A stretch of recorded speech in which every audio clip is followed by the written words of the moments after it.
Bom, amigos, começamos mais uma aula do curso A Suma Teológica em Vitrais e começo com uma Ave Maria. Vocês que me assistem aí por trás da telinha do computador, acompanhem-me. Ave Maria, gratia plena, Dominus tecum, benedicta tu in mulieribus et benedictus fructus ventris tui, Iesus. Santa Maria, Mater Dei, ora pro nobis peccatoribus, nunc et in hora mortis nostrae. Amém. Eu vou iniciar este encontro com uma oração a São José para antes do trabalho e fica uma dica que essa oraçãozinha eu costumo rezá-la muitas vezes antes de começar os estudos, porque considero que estudar é trabalhar com a mente. É uma oração composta pelo grande Papa São Pio X e é de uma beleza naquilo que pede, que é próprio da oração pedir. A petição é algo que às vezes esquecemos, né? Ou então fazemos de maneira desordenada. Glorioso São José, modelo de todos os que se dedicam ao trabalho, obtende-me a graça de trabalhar com espírito de penitência para expiação dos meus numerosos pecados, de trabalhar com consciência, pondo o culto do dever acima de minhas inclinações, de trabalhar com recolhimento e alegria, olhando como uma honra empregar e desenvolver pelo trabalho os dons recebidos de Deus, de trabalhar com ordem, paz, moderação e paciência, sem nunca recuar perante o cansaço e as dificuldades, de trabalhar sobretudo com pureza de intenção e com desapego de mim mesmo, tendo sempre diante dos olhos a morte e a conta que deverei dar do tempo perdido, dos talentos inutilizados, do bem omitido e da vã complacência nos sucessos, tão funesta a obra de Deus. Tudo por Jesus, tudo por Maria, tudo a vossa imitação, ó Patriarca São José. Tal será a minha divisa na vida e na morte. Amém. Pois muito bem, meus caros, antes de começarmos, ou melhor dizendo, ao começarmos mais esta aula do nosso curso, eu escolhi trazer à luz aqui para vocês alguns conceitos da escola tomista. Trata-se de uma escola que já possui mais de 700 anos de tradição. Ela inicia-se com os primeiros discípulos de Santo Tomás, que foram alunos seus em sala de aula, como Godofredo de Fontaine, por exemplo, e outros, e se prolonga não sem muitas vicissitudes, não sem muitos combates, ao longo de séculos e séculos sem fim, até culminar no século XX com a chamada escola neotomista, que nos traz uma pleiade de grandes pensadores, de grandes teólogos e filósofos, que, não obstante a sua grandeza, muitas vezes divergem com relação à natureza mesma do tomismo.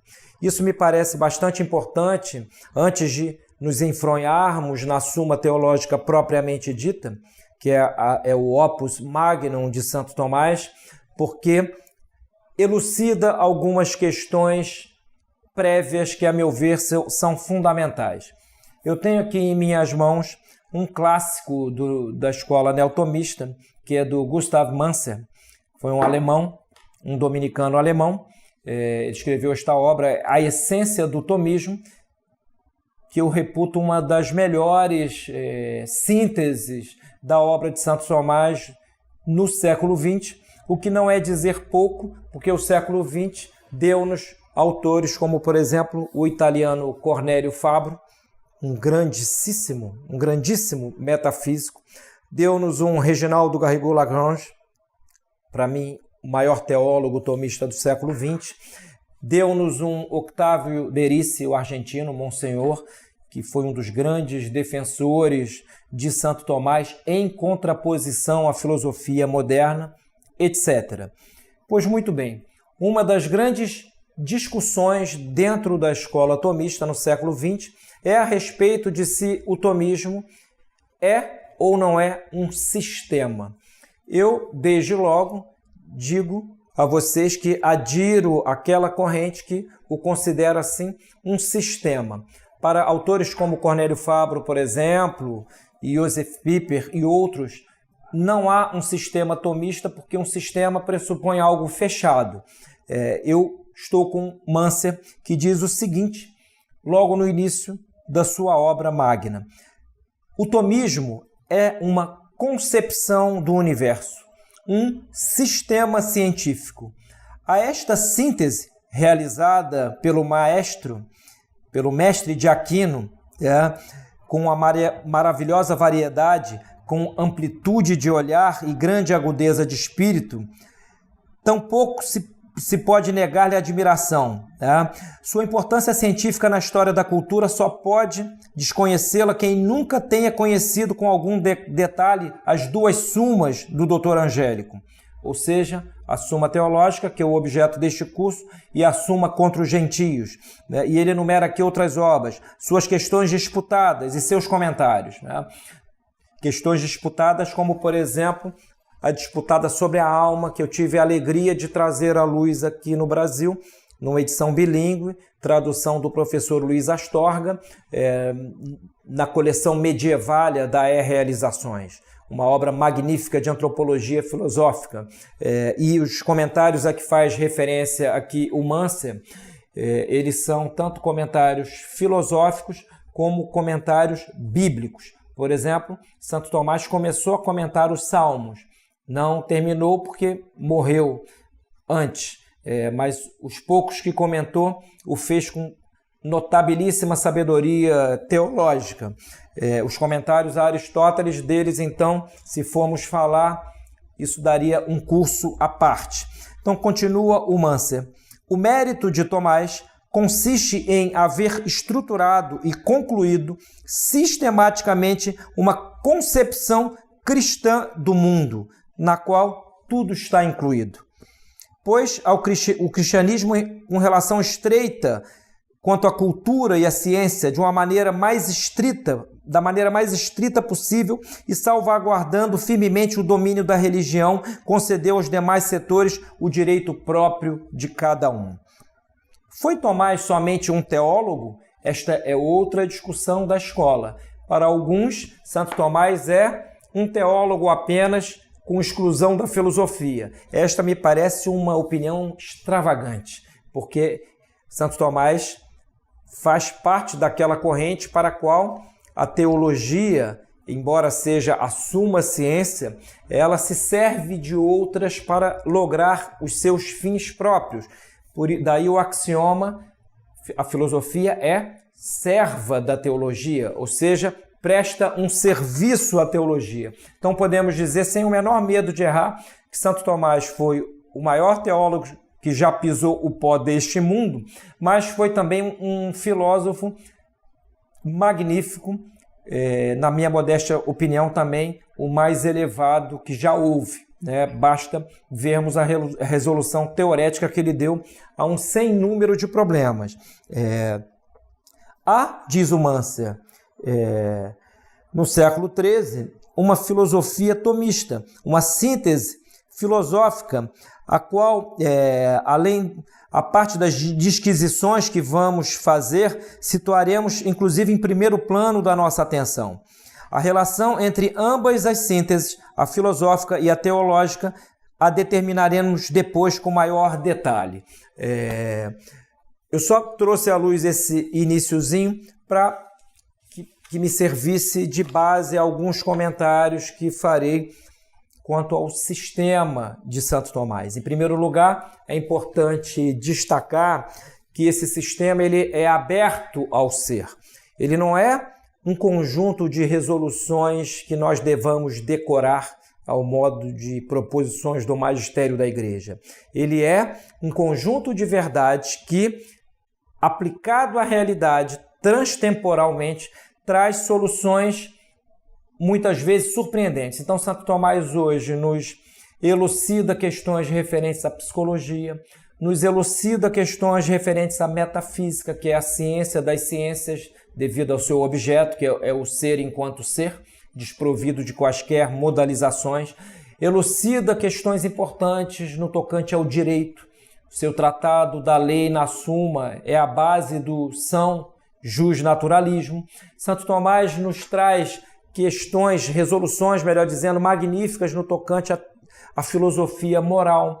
Então, é um sistema, sim, enquanto contemplado como um conjunto de verdades, mas essas verdades não são, digamos assim, estáticas. Elas são dinâmicas porque nos levam, se nós as aplicarmos de maneira correta, a conclusões maravilhosas e atuais ainda neste início do século XXI.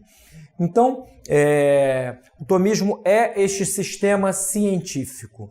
E ao dizermos ciência, é importante salientar que para Santo Tomás de Aquino, ciência não é o que nós pensamos ser hoje. Hoje, quando alguém diz assim, fulano é um cientista, logo imagina alguém com um jaleco, fazendo experimentos em balões de ensaio dentro de um laboratório, né? Fumegantes, com copos fumegantes de misturas quase que alquímicas, né? O sujeito que trabalha com, por exemplo, genética, né? Um geneticista, né? Nós pensamos logo em alguém assim, né? Alguém que detém um conjunto de conhecimentos numa parcela da ordem do ser e é o sujeito abalizado, é quase, né, o Papa, né, contemporâneo à luz do que a imprensa julga, né? E muitas vezes sem sequer entender que as ciências empíricas, elas estatuem verdades que podem mudar no decorrer do tempo, já que lidam com a matéria, e nós sequer temos o conhecimento pleno da natureza, do estatuto ontológico da matéria. Por isso que muitas vezes, por exemplo, um físico, seja um físico quântico, seja um físico da escola newtoniana, etc., muitas vezes ele tem dificuldade, ele faz cálculos extraordinários, serve-se da matemática como um instrumento para chegar a conclusões estupendas de teoremas muito difíceis, mas quando alguém lhe pergunta, tá bom, meu caro, isso que você está fazendo aí é uma beleza, mas qual é mesmo o estatuto ontológico da matéria? E o estatuto ontológico da matéria-prima, aquela que presumivelmente estava lá no momento do Big Bang, se formos tomar como correta a doutrina do Big Bang, e, em geral, esses cientistas engasgam, não conseguem dar resposta efetiva e, sem o saber, muitas vezes, como diz o tomista venezuelano radicado no Chile, Carlos Augusto Casanova, fazem má metafísica imaginando fazer ciência. Então, quando se diz que o tomismo é um sistema científico, está-se a dizer duas coisas, que é um conjunto de verdades harmonicamente imbricadas, né, com a funcionalidade própria, tanto em cada uma em seu âmbito, como o conjunto delas, né, como sabedoria em sentido pleno, e é científica porque a ciência é, para Santo Tomás, entre outras coisas, o hábito mental da verdade. Cientista é aquele que habitualmente detém na sua mente as verdades relativas àquilo que estuda.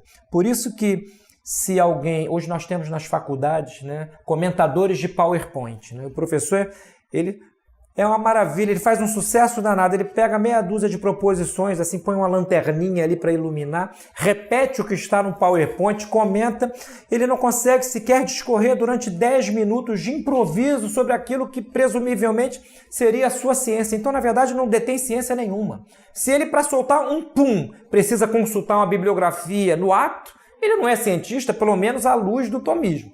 Ele pode, né, ser muito bom nisso, naquilo ou naquilo outro, mas está muito distante deste conceito de ciência como o hábito mental da verdade, ou seja, é aquele conjunto de verdades que se entranharam na alma de um sujeito e que o habilitam a não só dar opiniões bastante respeitadas na sua matéria, como demonstrar verdades elevadas. Então, o sistema científico que é o tomismo nos dá respostas efetivas a problemas contemporâneos. Eu não sei se vocês vão ouvir aqui, enquanto eu falo a respeito dessas coisas extraordinárias, passa aqui na frente do prédio onde eu falo um conjunto de pessoas que estão num batuque que eu reputo que beira o infernal. Espero sinceramente que isso, além de não me desconcentrar, não atrapalhe o áudio da aula que vocês estão aí assistindo, né? Então,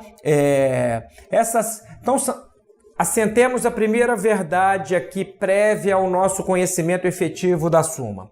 O tomismo é um sistema científico aberto ao ser.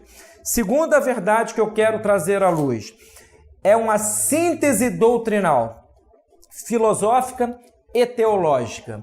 Essa síntese, no plano filosófico, ela traz um conjunto de verdades metafísicas, né? Eu vou enumerar algumas aqui para vocês, e é uma síntese teológica, e a ciência, para Santo Tomás, é entendida, a teologia, melhor dizendo, é entendida como ciência, como nós veremos. Essa, inclusive, é a primeira questão da primeira parte da Suma Teológica. Se a teologia é ciência, em 10 artigos. Santo Tomás demonstra que ela é ciência de pleno direito, que ela se vale de demonstrações, que ela pode usar de analogias e metáforas, etc, etc, etc, como veremos. Então, estas são as primeiras duas verdades com as quais vocês devem caminhar quando começarem a ler a Suma, no caso aqui, com a ajuda deste que vos fala. Outro tópico que eu separei para falar nessa aulinha aqui, que é propedêutica, é o seguinte: esse sistema filosófico, ele é, como demonstrou Cornélio Fabro, esse tomista italiano importantíssimo, ele é uma síntese entre a doutrina aristotélica do ato e da potência e a doutrina platônica da participação. Santo Tomás fez uma síntese entre ambas e com ela nos levou a um perímetro da filosofia, digamos assim, que é como uma espécie de cume. Uma espécie de cume. Esta síntese entre a metafísica do ato e da potência de Aristóteles e o conceito de participação em Platão, ela foi colocada em evidência, isso é muito importante falar, por Cornélio Fabro, que foi esse tomista italiano, um padre, que em sua obra sobre os graus de participação no ser, o conceito de participação em Santo Tomás, ele nos traz assim, de uma maneira como nunca até então havia sido feito, de uma maneira cristalina, o horizonte dessa síntese. Então, só para que entendamos os termos, ato, em grego, energia, significa ser ou operar. Daí a palavra energia. Ato é ser ou operar. Dinamis, potência, é possibilidade de ser e de operar. Aristóteles já tinha dado de presente a toda a história da filosofia esses dois conceitos de uma maneira extraordinária e chegou à conclusão de que nos entes o ato é anterior à potência. Para que algo seja possível num ente qualquer, é, antes de tudo, necessário que ele seja. Então, o ato de ser, que no caso dos entes, para Aristóteles, é a forma, ele é anterior às operações dessa forma. Então, para que eu toque piano, por exemplo, eu, antes de tudo, preciso ser humano. Para que eu toque piano, entenda as relações aritméticas de uma composição musical, eu preciso ter inteligência. Eu fiz esse parênteses porque um orangotango pode repetir muito bem, um macaco pode repetir um pianista a tocar, só que ele faz um movimento literalmente mimético, ele imita, mas não tem a compreensão de qual é a natureza daquelas relações aritméticas implicadas na composição. Ele não lê a partitura, ele não é capaz de interpretar uma partitura, ele não tem essa potência hermenêutica que só um ente dotado de inteligência possui. Então, ato, ser. Potência, ato, ser ou operar. Potência, possibilidade de ser ou de operar. Nos entes compostos, há uma anterioridade do ato com relação à potência. E no caso da doutrina platônica, e é bom dizer que Santo Tomás, ao fazer essa síntese, ele expurga dela as aporias, tanto de Aristóteles, no caso da metafísica do ato e da potência, como de Platão, no caso da participação. Isso é importante deixar registrado, né, porque havia aporias, né, eu vou apontar muito em linhas gerais quais sejam, mas esta cisão ela se dá desta metafísica, que é riquíssima, que nos traz um conjunto de verdades absolutas, digamos assim, em várias ciências, e a doutrina de Platão. Para Platão, existe o mundo do eidos, das formas arquetípicas, o mundo das essências puras e o mundo da metex, ou seja, o mundo das mesclas. Para darmos um exemplo aqui, bem prosaico e quase caricato, existe a ideia de copo como receptáculo de líquidos e este copo. Né? A ideia de copo ela está no plano imaterial. Um gato vê este copo, mas ele não concebe a ideia de copo. Ele não percebe a causa final do ser do copo, né? Que é alguém conceber algo como receptáculo para qualquer tipo de líquido que seja. Então, Platão teve esse insight maravilhoso. Há realmente as formas imateriais que estão lá no plano que só a inteligência alcança, e há essas formas mescladas com a matéria que estão no plano daquilo que nós enxergamos com estes nossos olhos da carne. Porém, Platão não resolveu a seguinte aporia. Há, na sua doutrina, pelo menos segundo os textos que nos legou a tradição platônica, uma cisão entre o mundo das ideias arquetípicas, né, e o mundo da mescla.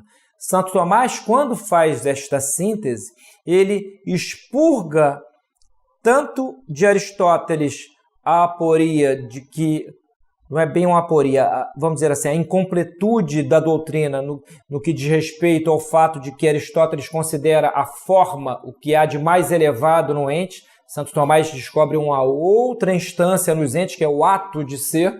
Então, ele vai para além da metafísica aristotélica e expurga de Platão essa, digamos assim, cisão entre o mundo das ideias. Nós vamos ver, inclusive, aqui, quando comentarmos na primeira parte da Suma, o que são as ideias divinas, vamos ver como Santo Tomás resolve isso. E o mundo real, esse mundo, né, o mundo da realidade das coisas mescladas de matéria e forma. Né? Então, essa síntese ela está implicada nisto que estamos dizendo aqui. Né? É um sistema científico e é uma síntese doutrinal, filosófica e teológica. No caso da filosofia, ela se baseia, antes de tudo, nesta união aperfeiçoadora entre Platão e Aristóteles, em outra coisa que eu assinalei aqui, que é a doutrina do esse. Esse, em latim, é ser. Ens é o particípio presente do verbo ser, é ente. Por exemplo, em português nós perdemos essa noção de particípio presente. Lente, hoje nós identificamos como, por exemplo, algo assim de um óculos ou de uma lente de contato. Mas se formos pensar no particípio presente, nós diríamos que lente é aquilo que está no ato de ler. Né? Ente é aquilo que está no ato de ser. Né? Fervente é aquilo que está no ato de ferver. Então, a doutrina do esse tomista, do ser tomista, ela vai para além da doutrina da metafísica aristotélica, da forma como o que há de supremo nos entes, e ela nos diz, Santo Tomás nos diz no livro De Potentia Dei, que é uma questão disputada sobre a potência divina, uma obra de magnitude extraordinária e de profundidade inacreditável, né? Ele diz lá o seguinte, com estas palavras: o ser é o ato de todos os atos e a perfeição de todas as perfeições. Em relação ao ser, tudo mais está em potência, até mesmo se pensarmos a existência. Né? Ser é mais do que existir para Santo Tomás. Ser é o substrato íntimo de toda a realidade, é aquilo que sequer é tocável pela nossa mão. Nós tocamos a forma e a matéria dos entes, podemos alterá-la, podemos pulverizá-la, só não temos potência para tocar o ser do copo. Tocamos este copo, a forma deste copo, a matéria deste copo. O ato de ser é o suposto de tudo que está implicado neste copo. E eu, como ser humano, não tenho potência para aniquilá-lo, né? Aniquilar é um verbo que em português ele provém do latim, né? Do substantivo latino nihil, que é o nada. Aniquilar seria levar um ente qualquer ao nada. Ora, só quem pode levar um ente ao nada é aquele que trouxe todos os entes ao ser. Só Deus. Só Deus tem potência aniquiladora. Nós temos potência destruidora, né? Destruímos-nos uns aos outros, destruímos a nós mesmos com os nossos pecados, nossos vícios, com as desordens internas, porém, nós não nos aniquilamos. Nós não temos potência sequer para aniquilar a nossa alma. Um suicida, ele retira a alma do corpo com a morte, que ele causa voluntariamente. Mas, ele, como a alma é imaterial, esse é um outro tema do qual nós falaremos mais à frente, ele não tem potência para suicidar-se no plano metafísico. A alma é, por sua imaterialidade, insuicidável, né? Ele retira de si mesmo a vida, né? Mas não retira o ato de ser dessa vida que é a alma.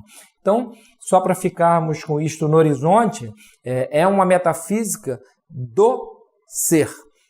Houve um aluno do Heidegger chamado Johannes Lotz, foi discípulo e aluno do Heidegger, que em 1974, ano do 7º centenário da morte de Santo Tomás de Aquino, escreveu um grande artigo que se transformou em um livro chamado O Ser em Heidegger e Santo Tomás de Aquino. E, dito assim por um heideggeriano, soa quase como uma confissão. A conclusão do livro é maravilhosa. Ele nos diz o seguinte: Heidegger, né, para quem não sabe, tem a doutrina do esquecimento do ser, né? Segundo Heidegger, desde os pré-socráticos, passando por Platão, por Aristóteles, por toda a história da filosofia, até ele, é um sujeito modesto, né? Todos os filósofos esqueceram-se do ser e só contemplaram o ente. É a doutrina do esquecimento do ser, né? Ela tem certo fundo de verdade na medida em que realmente boa parte dos filósofos não alcançaram o núcleo da realidade. Esse núcleo ontológico que é o actus essendi, o ato de ser. Mas conclui o Johannes Lotz o seguinte, um heideggeriano: olha, Santo Tomás de Aquino é o filósofo do ser. Heidegger, o próprio Heidegger esqueceu-se do ser, mas Santo Tomás não. Ele é o filósofo do ser por excelência. Ele alcançou esse núcleo que passa ao largo da crítica heideggeriana. Então, o esse-tomista, aqui no Brasil nós temos alguns professores que o estudam com, né, digamos assim, particular ênfase. Temos, por exemplo, o professor Sérgio de Souza Salles, um belíssimo metafísico, o professor Carlos Frederico Calvé da Silveira, ambos da Universidade Católica de Petrópolis, a UCP, e tem inclusive teses, né? O professor Sérgio Salles tem uma tese sobre o esse-tomista. Então, eles são tomistas fabrianos, digamos assim, especializados sobretudo na obra de Cornélio Fabro, que foi um grande enfatizador dessa doutrina do esse-tomista. Então, ela é um dos elementos da síntese filosófica a que faço alusão nesta aula, né? Outro tópico dessa síntese, esse eu separei aqui, ao meu bel prazer, é a seguinte verdade que integra a obra de Santo Tomás. A onipotência divina é o fundamento do devir dos entes. Pensemos no seguinte, para Aristóteles, né, o universo é, digamos assim, o conjunto do movimento, das coisas que devêm, né, que passam da potência ao ato, desde as coisas lá próximas à matéria-prima até as coisas mais tangenciadoras da imaterialidade, tudo é movimento. A única coisa que Aristóteles exclui na sua metafísica do movimento é aquilo que ele chama de o primeiro motor imóvel, que não é outro senão o próprio Deus aristotélico, que é aquele que não pode ser movido por nenhum outro e move todos os demais. Depois até podemos falar sobre a natureza desse movimento em Aristóteles. Mas o fato é que há um dever. Há um dever, a realidade, que é composta de ato e potência, ou seja, ser, operar e possibilidade de ser e operar, substância e acidente, matéria e forma, é o chamado ilemorfismo aristotélico, ela é toda composta de movimento. Neste exato momento, as nossas moléculas se movimentam. O nosso sangue, o sangue que percorre o nosso corpo, está em movimento. Nós temos o movimento do envelhecimento interno dos órgãos. Então, a nossa vida, desde o momento do nascimento até o momento da morte, que é quando a alma se separa do corpo, ela é movimento. Viver é mover-se no ser por princípios intrínsecos. Essa é uma formulação, Aristóteles não a fez assim, mas eu estou fazendo assim, moto próprio, que é um corolário. Viver é mover-se a partir dos seus próprios princípios. Isso é vida. Estar na ordem do ser e, portanto, na ordem do movimento, sem princípios intrínsecos, é não ter alma. Este copo aqui é inanimado. Portanto, se ele sair aqui no meio da aula voando daqui para acolá, saibam que ou foi um anjo, ou um demônio, ou o próprio Deus, mas não foi por movimentos intrínsecos dele, porque a forma dele está muito próxima da matéria. Ele não tem potência, quase o derrubei aqui, para o imaterial. Então, quando se diz que a onipotência divina é o fundamento do dever, estamos dizendo que, para Santo Tomás, Deus é o próprio ser subsistente. Em Deus não há potência para o não ser. Ele é o fundamento, é o horizonte possibilitante de tudo o que há, de tudo o que se move, de tudo que poderia vir a ser. Não é por outro motivo que Santo Tomás, contemplando a Deus, diz a respeito do conhecimento de Deus, que Deus sabe o que é, porque se conhece, o que foi, não no sentido dele, porque em Deus não há passado, o que foi para nós. Nós é que estamos arrojados no tempo, temos um passado e um futuro e um presente. Deus não tem passado, porque ele sempre foi desde a eternidade. Ele é um eterno presente, ele não tem futuro. Para Deus não há futuro. Quando se diz que alguém, Deus vai salvar alguém, ele já salvou desde a eternidade. Ele vai salvar alguém na nossa perspectiva humana. É a doutrina da predestinação, nós vamos falar dela um pouquinho lá na frente. Então, o tempo não é a medida do ser divino.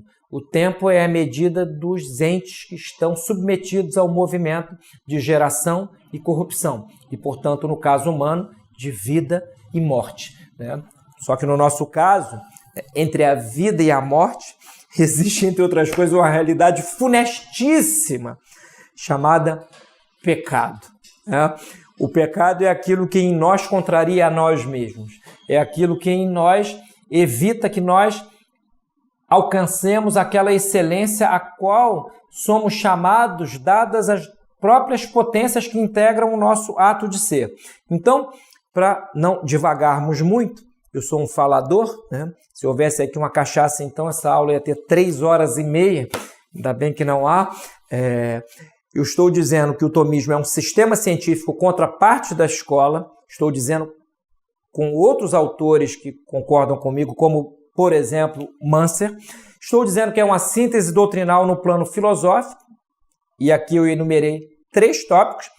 Síntese entre a metafísica do ato e da potência de Aristóteles e a doutrina da participação em Platão, que contempla graus intensivos de ser, no caso de Santo Tomás, nós vamos falar sobre isso.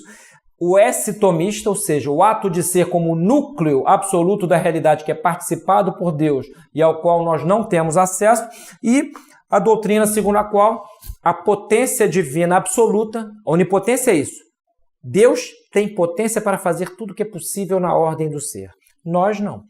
Nós temos uma potência radicada na nossa forma entitativa e, portanto, o nosso limite está, digamos assim, próximo ao nosso ato de ser. Não é à toa que há um axioma escolástico: operare sectur esse. O operar segue o ser.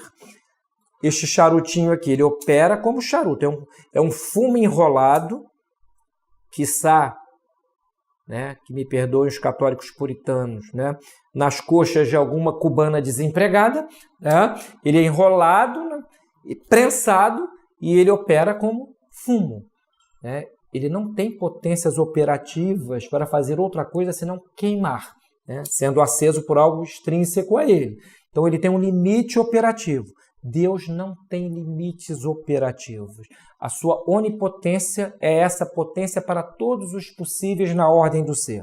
O que Deus não pode é aquilo que é de per si impossível, que não derroga a sua onipotência. Por exemplo, Deus não tem potência para o pecado. E uma pessoa mais desavisada poderia dizer, então Deus não é onipotente. Se ele não tem potência para o pecado, para o mal, ele não é onipotente. Ora, o mal é privação do bem devido. Então, não ter potência para o mal não derroga em nada a onipotência divina. Significa apenas que Deus não tem falhas, né? Porque a potência para um pecado é uma possibilidade de falha. E Deus é o infalível por sua própria natureza. Nós vamos ver aqui, quando falarmos das 119 questões da primeira parte da Suma, que uma das coisas que Santo Tomás coloca como atributos divinos é a omniperfeição, né? Perfeito é aquilo que, para ser o que é, não lhe falta nada, né? Para que eu seja perfeitamente homem, né, eu preciso ter um conjunto de categorias, digamos assim, né, intrínsecas a mim, mas sobretudo duas, né? Duas coisas que me distinguem na escala zoológica dos outros animais: inteligência e vontade, né? Se uma dessas coisas não houvesse, né, nem eu, nem nenhum de vocês poderia ser dito homem. Então, perfeito é aquilo que, para ser o que é, não lhe falta nada. O omniperfeito é aquilo que não só tem tudo o que é possível para ser o que é, como tem tudo o que é possível para ser em sentido absoluto. Deus é o esse simplicior, é o ser em sentido absoluto. Nós somos ser, num certo sentido, integrados numa determinada forma, circunscritos por um sem número de limitações, etc. Então, fiquem, antes de entrarmos aí, essas aulas primeiras são propedêuticas, né, na Suma Teológica propriamente dita, primeiro, com essa verdade que é um sistema, e esse sistema também é uma síntese filosófica e teológica. Eu falei da filosófica. Com relação à teológica, eu enumerei aqui alguns tópicos, né? Complementaridade entre fé e razão. Santo Tomás, mais do que nenhum outro, antes e depois dele, dentro do universo católico, ele demonstrou de maneira super suficiente que entre a fé e a razão não há contraposição, né? A razão, para um católico, opera sub lumine fidei, sob a luz da fé, né? Isso significa o seguinte: não é que eu precise da fé para provar que 2 e 2 são 4. Eu não preciso da fé para demonstrar que eu estou sentado. Eu não preciso da fé para entender, né, que a Dilma não sabe falar português, né? Isso qualquer pessoa que tenha o beabá do primário sabe que aquela criatura, coitadinha, tem dificuldades ontológicas e antológicas entre o sujeito, o verbo e o predicado, né? Isso é evidente. O que se mostra não se demonstra. O imbecil, assim, puro, de boa cepa, ele, para uma pessoa que tem um mínimo de sabedoria, ele é um auto-evidente, né? É mais ou menos como a feiura ou como a beleza, né? Quando nós vemos algo muito belo, o nosso ser é arrojado àquilo. Por isso, pulcrum coevisa placet, a beleza agrada à vista. Quando nós vemos algo muito feio, algo desordenado em suas partes, etc., nós temos um esgar de repugnância, né? Uma coisa nojenta, uma coisa fora da harmonia nos causa certa repulsa natural e instintiva. Então, não é preciso ser nenhum gênio para entender que, por exemplo, né, esta senhora a que eu me referi, ela mal consegue articular algumas ideias e foi a nossa presidente da República, e por aí se vê, né, como o Brasil chegou abaixo do nível civilizacional minimamente aceitável. Mas, para não mudarmos de assunto, né, tópicos para Santo Tomás nessa síntese teológica: complementaridade entre razão e fé. A fé é essa virtude teologal infundida por Deus no momento do batismo para que o homem, com a sua inteligência e com a sua vontade, diga sim à Sagrada Escritura, ou seja, às verdades que salvam, sob a luz do magistério da Igreja, que é um carisma. né? Nós não somos protestantes. Não vale, o protestantismo, qualquer protestantismo é nada mais, nada menos do que uma discussão de textos, uma filosofia da linguagem na melhor das hipóteses, porque os protestantes vivem discutindo sobre as passagens da Sagrada Escritura, né? E cada um arroga a si mesmo o papel de superautoridade hermenêutica. Então, por isso que eles se multiplicam, né? Quando Lutero morreu, poucos anos depois já havia não sei quantas, centenas de confissões pseudo-cristãs, ao passo que a igreja manteve-se una e se mantém una com sua doutrina por causa desse carisma hermenêutico participado pelo próprio Deus, que é, né, o carisma do magistério. Então, complementaridade entre fé e razão. Teologia como ciência de pleno direito, outro tópico da síntese doutrinal teológica de Santo Tomás.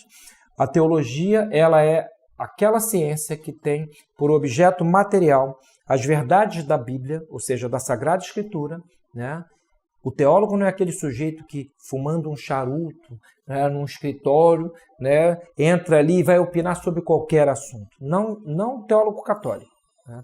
Ele é aquele que já dá por certíssimas aquelas verdades da Sagrada Escritura, ou seja, o que está escrito na Bíblia, com ou pelo viés do magistério da Igreja. Então, diz a escola tomista que a teologia é uma ciência de pleno direito, que tem as verdades da Sagrada Escritura como objeto material ou sujeito, né? E Deus, em sua recôndita deidade, como o objeto formal ou sujeito, aquele fim terminativo da ciência teológica. O que o teólogo demonstra? Ele demonstra as verdades da fé? Não.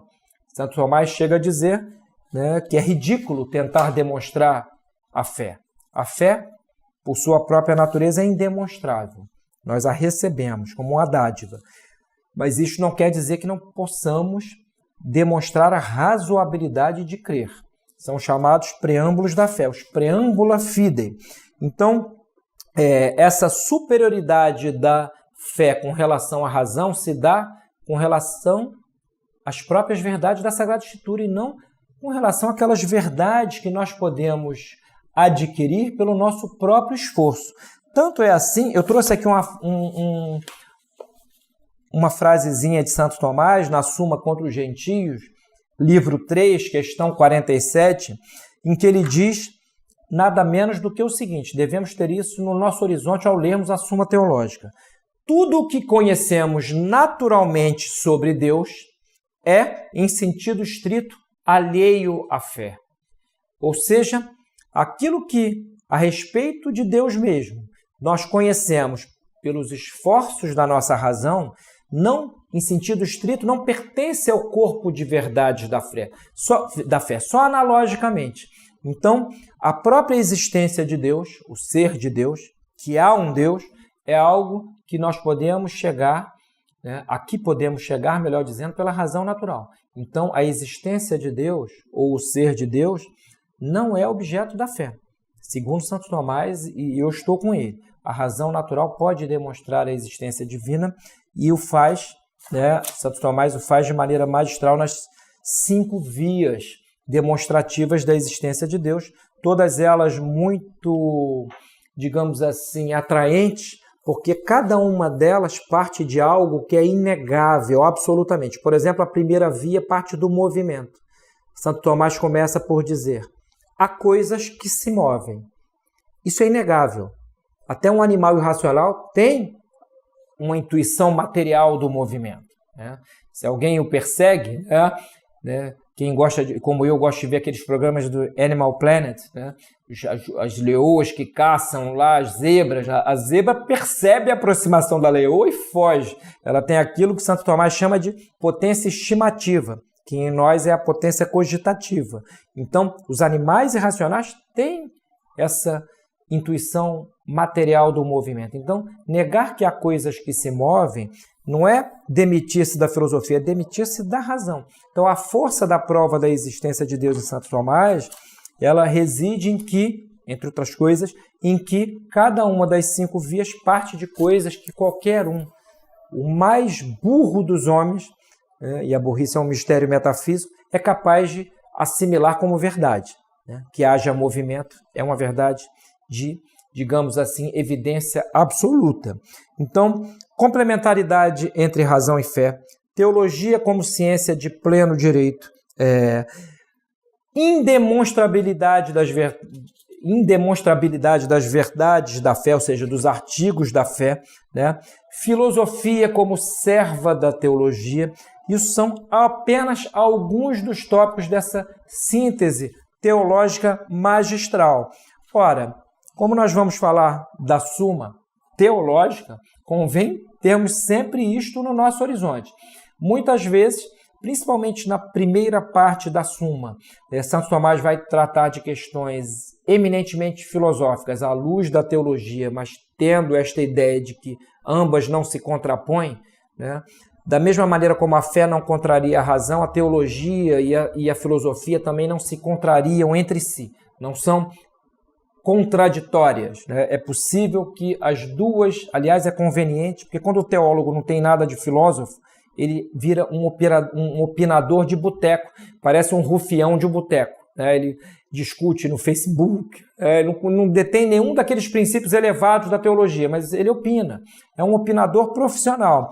E a ciência não é o terreno da doxa, da opinião. A ciência é o terreno da episteme, é o terreno da certeza apodítica, daquela aquisição da verdade a que se chega, no caso humano, por um esforço demonstrativo, já que a nossa inteligência ela trabalha por abstração das quididades materiais, né? Eu chego ao conceito de copo, abstraindo deste, daquele e daquele outro copo, o modo de operar dos copos, né?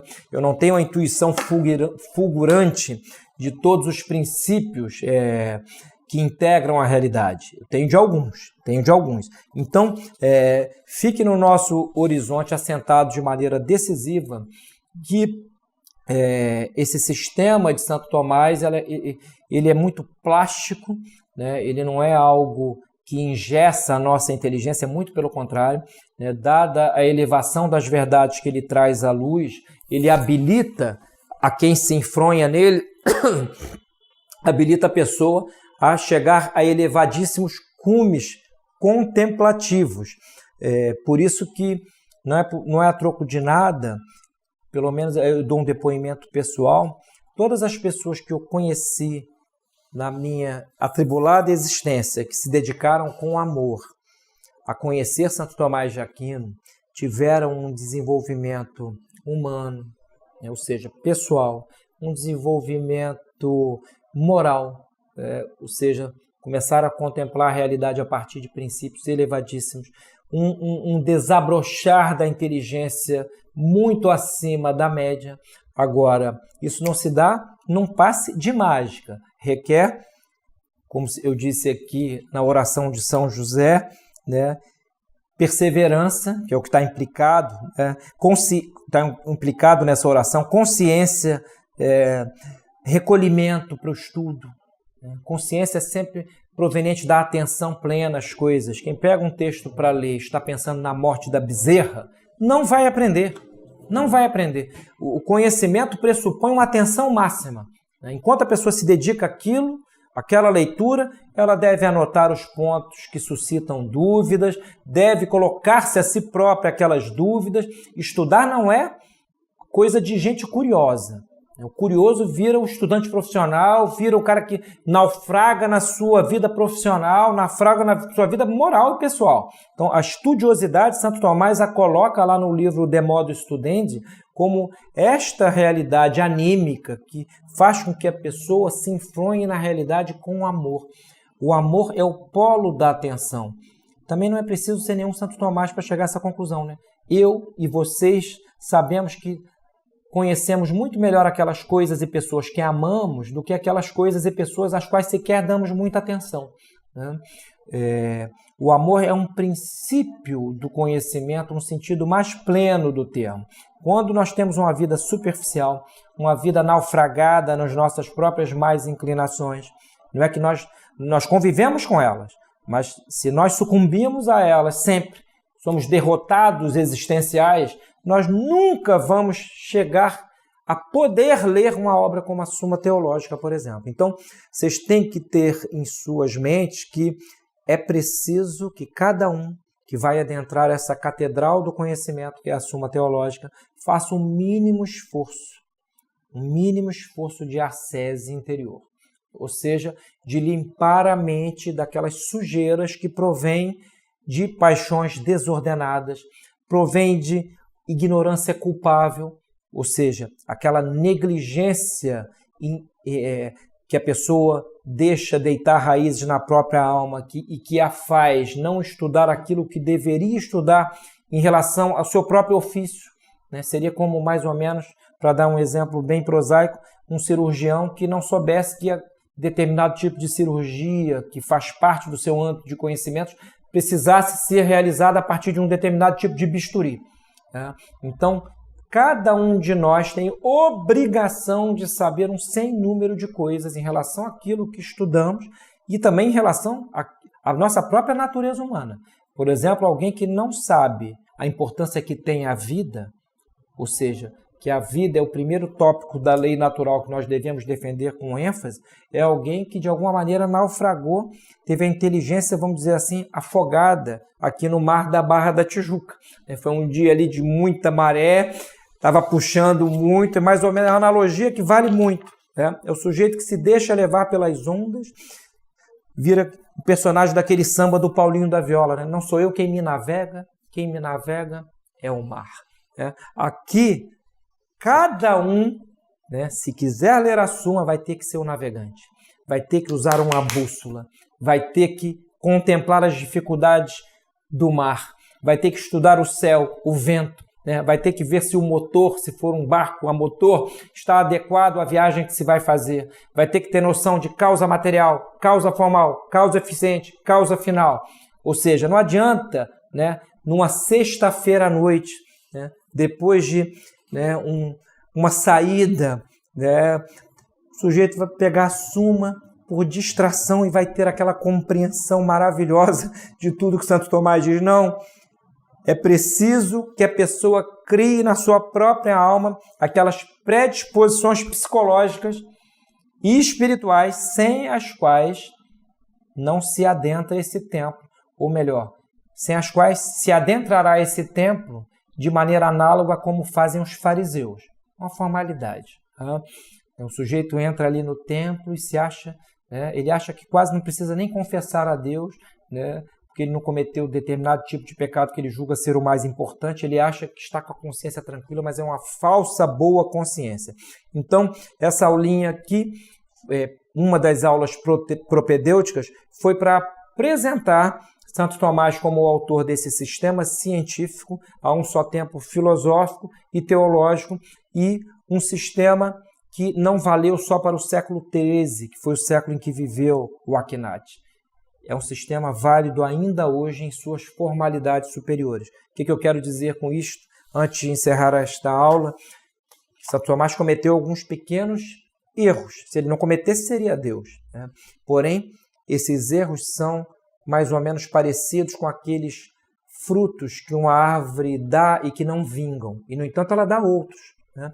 Uma árvore, para dar frutos, perde folhas, mas não deixa de ser uma árvore. Então, um grande filósofo, ele pode cometer erros. Só Deus seria inerrante. Mas os erros de Santo Tomás, perto dos seus acertos, são como aquelas folhinhas que caem numa imensa floresta e que não fazem mal nenhum para a floresta.